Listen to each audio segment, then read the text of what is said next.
D7 news ప్రేక్షకులకు నమస్కారం. Lions club of Darsi స్నేహ ఆధ్వర్యంలో ఈ రోజు ఉదయం 7 గంటలకు ఉచిత మట్టి వినాయకుల పంపిణీ కార్యక్రమం జరిగింది. వివరాలకు వెళ్ళినట్లయితే ఈ కార్యక్రమంలో ముఖ్య అతిథిగా దర్శి డీఎస్పీ పాల్గొని మట్టి విగ్రహాలను పంపిణీ చేయడం జరిగింది. అదేవిధంగా ఈ కార్యక్రమంలో లయన్స్ క్లబ్ సభ్యులు అందరూ పాల్గొని కార్యక్రమం విజయవంతం చేయడం ఆనందదాయకంగా ఉందని లయన్స్ క్లబ్ సభ్యులు అందరూ ఆనందం వ్యక్తం చేశారు.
ఇలాంటి మరింత ఇంట్రెస్టింగ్ న్యూస్ కోసం చూస్తూనే ఉండండి D7 న్యూస్.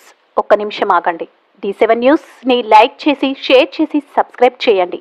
D7 న్యూస్ నిరంతరం ప్రతిక్షణం.